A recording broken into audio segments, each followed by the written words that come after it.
I remember thinking the storm felt personal, as if it had come looking for us. The wind didn't just blow, it attacked. Trees bent until they screamed. Rain struck the house like gravel, and thunder rolled so close it rattled the walls. I stayed up late that night, watching from the window, holding on to the uneasy sense that something had shifted in the world beyond our yard. By morning, the damage was everywhere. Trees down, roofs torn, power gone. But storms leave messes all the time. That's what I told myself. What I couldn't explain was the mist. It rolled in off the lake like a living thing, thicker than any fog I'd ever seen, moving with intent instead of drift. At first, it was just something strange to notice while running errands. My son came with me to the grocery store, and the place was crowded with people doing the same thing, restocking, talking loudly, pretending everything was normal. The mist crept closer while we shopped, pressing against the windows until the outside world vanished completely. The first scream changed everything. A man stumbled into the store, bleeding and shaking, barely able to breathe. His terror was contagious. Before anyone could calm him down, he made it clear that something was out there in the mist, something violent and impossible. The doors were closed, more to quiet the panic than to lock anything out. None of us understood yet how important that decision would become. We learned soon enough. When something reached inside through the loading dock, long, pale, and moving in ways no animal should, we stopped pretending. One man died right in front of us, taken so quickly and so brutally that there was no room left for disbelief. After that, the store wasn't a place to shop anymore. It was a shelter, a prison, and eventually a battlefield. Fear doesn't just make people quiet. Sometimes it makes them dangerous. As the hours passed, the mist stayed. The sounds outside grew worse. Screeches, thuds, distant roars that vibrated through the walls. We were surrounded by things we couldn't see, couldn't name, and couldn't fight. Some of us tried to think logically, to make plans, to conserve supplies. Others needed meaning more than safety. That's where the trouble began.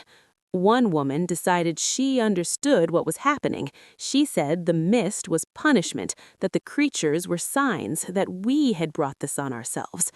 At first, people ignored her. Then the fear dug deeper, and her certainty began to sound comforting. While the rest of us worried about food and exits, she offered answers, simple ones, violent ones. I watched the store divide without anyone drawing a line. Reason on one side, faith twisted by terror on the other. The more frightened people became, the louder her voice grew. When we ventured into the mist for supplies and came back with proof that the world had truly changed, giant insects, bodies wrapped in webbing, death that followed no rules, the last doubt disappeared. We were no longer arguing about what was happening. We were arguing about what it meant. And meaning can be more dangerous than monsters.